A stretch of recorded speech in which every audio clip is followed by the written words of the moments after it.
Well, good morning, good afternoon, and good evening, and wherever you're listening around the world, welcome or welcome back to the EV News Daily podcast. This is your part 2, if you like, for Saturday the 14th of April.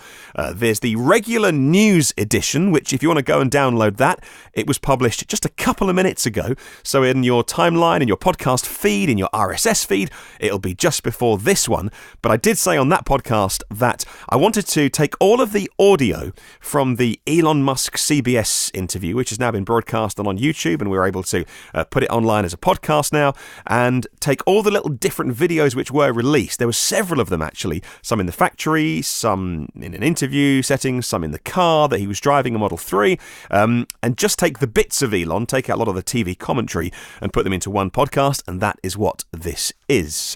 Well, CBS got underway by saying the pioneering electric car company Tesla has suffered a series of very public challenges since the beginning of the year. Its high-profile CEO, Elon Musk, called this a period of production hell. Most of the troubles revolve around the company's Model 3 sedan, they say, its first mid-priced, mass-produced electric car.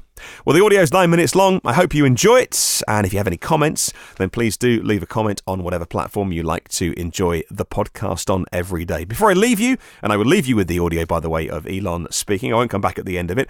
You can subscribe if you want to on any of the platforms that you get us on, which is iTunes, Google Play, Spotify put us on, which is really kind of them because it's kind of a curated platform they do. Also YouTube. We put the audio on YouTube, and I can't believe how many people just listen to the audio on YouTube. Tune in. The blog, which is evnewsdaily.com. On all of those places, you can subscribe so you get it first and free and automatically, the news edition every day, that is. And of course, leave a comment or say hi on our socials on Facebook, LinkedIn, or Twitter. I will let Elon take it away. Various body subassemblies get created, and then we'll reach the end of the body production line, and you'll see a completed car body. Oh, okay. I think it's quite fascinating to see the skeleton of the car getting constructed. It's a bit like Westworld for cars. In terms of the dimensional precision, and we're not there yet, but I think we're getting there very quickly. We want the Model 3 to be so accurate, like you can use it as a yardstick. A yardstick? Yeah, like what do you mean? Well, it's like an antiquated term, but I mean, it's like if you have a tape measure or something, and the tape measure gives a different number than the size of the car, your tape measure is wrong. Oh, this is a dimensional engineering lab. This is kind of cool.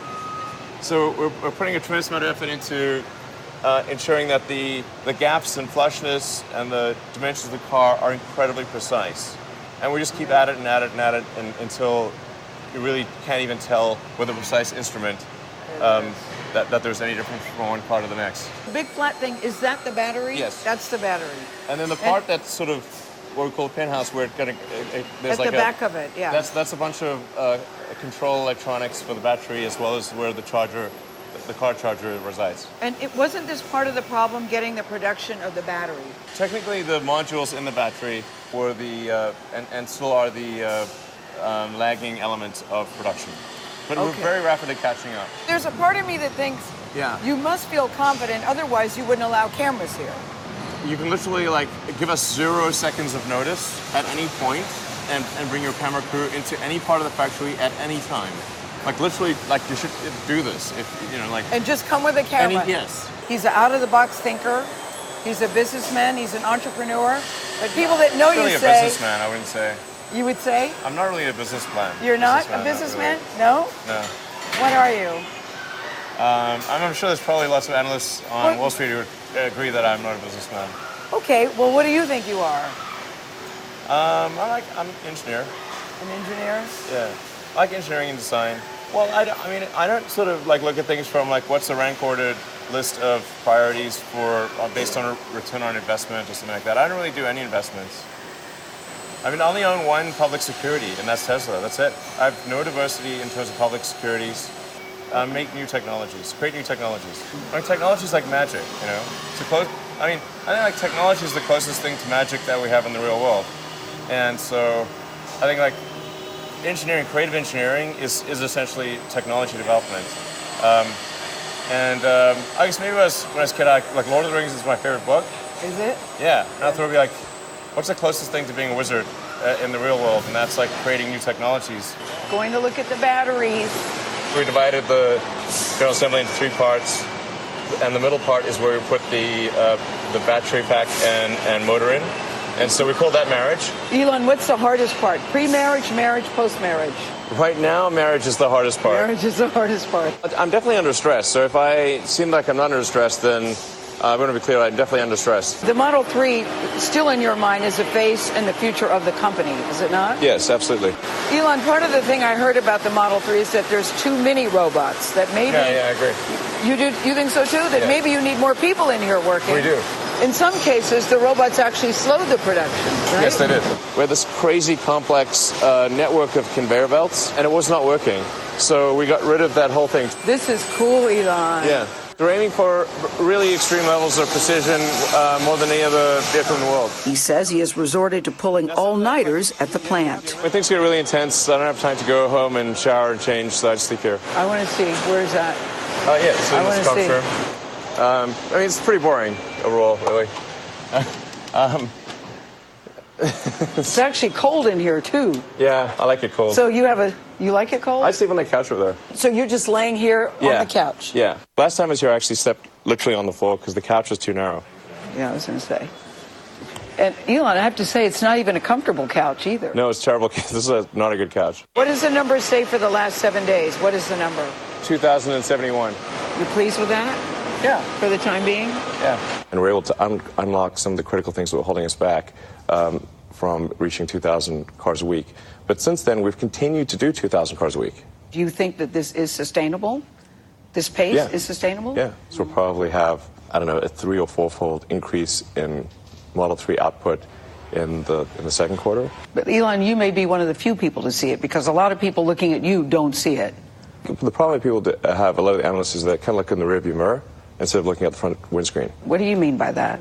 This has very frequently been why people have underestimated Tesla, because they would look at Tesla's what Tesla's done in the past and use that as proxy for what we're able to do in the future. You know people are nervous and they're worried. You are aware of that. So knowing that, why would you do an April Fool's joke that you did? Oh, because there were all these media articles saying that Tesla's going bankrupt. Yes.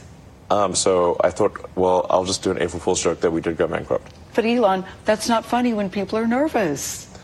I mean, it's April Fool's. People should, lighten up, okay? It should be pretty obvious, I think, that I'm not going to joke about bankruptcy if I think it's remotely real. I'm feeling pretty optimistic about where Tesla is at this point. At this point, I have a clear understanding of the path out of hell. And I do not, until recently, have a clear understanding. I need to figure out how to be better, and then we can be better at meeting goals. You said to your team, everybody get ready to meet the demand. We're going to be in production hell. Yes. But you didn't expect this kind of production hell, or did you? No, it's worse than I thought. Why is that? Why is it harder? What happened? We got complacent about some of the things that we felt were our core technology. We put too much new technology into the Model 3 all at once. This should have been staged. I definitely feel stressed. Yeah, it's been incredibly difficult and painful the last several months. Yeah, I mean, I'm sleeping on the factory floor, not because I think that's a fun place to sleep. Sleeping on the factory floor, why are you doing that? Because I don't have time to go home and shower. It's that simple? Yes. I don't believe people should be experiencing hardship while the CEO is off on vacation. Should customers be worried? Should they be worried about what's happening with their Model 3 and when they will get their Model 3? It's best to look at this not in an exact numerical way, but on a calendar basis. There shouldn't be a question mark as to whether somebody's going to get their car. It's just, yes, you'll definitely get your car. It's going to be 6 to 9 months longer than expected. Are you saying people don't really need to be worried? This is a little hiccup right now. It's a 6 to 9 month time shift. That's literally it. And 3 of those months have already passed.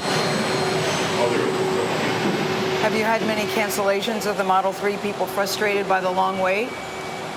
It's mostly people canceled because they just needed a car and we didn't have a car for them. But do you feel, Elon Musk personally, a lot of pressure and a big burden on your shoulders because so many people believe in this product and believe in this company because of you? Because of you. Okay, well, I will hope the faith is not misplaced. Tesla Model 3 stands out for its sleek, minimalistic design, but it's one of the automaker's key features. Oh my God, this is so creeping me out, though. So you're not turning, the car is turning. Right. We can't expect people, you see how it's warning us? Yeah, why did it do that? Because my hands are not on the wheel? Well, what's the purpose of having autopilot if you still have to put your hands on the wheel, Elon? Because the probability of an accident with autopilot is just less. Federal investigators are looking into last month's deadly crash in California involving a Model X. Was there a defect with the system? The system worked as described, which is that it's a hands-on system. It is not a self-driving system. You do know that you ticked off the National Transportation Safety Board by releasing the results before the investigation was completed. The NTSB take a long time to complete an investigation. They'll take a year. So it's like, look, we can't wait for a year to release information. That's way too long. But it's important to emphasize it will never be perfect. Autopilot will never be perfect. No. I mean, nothing in the real world is perfect. I do think that long-term it can reduce accidents by a factor of 10. So there are 10 fewer fatalities and tragedies and serious injuries. And that's a really huge difference.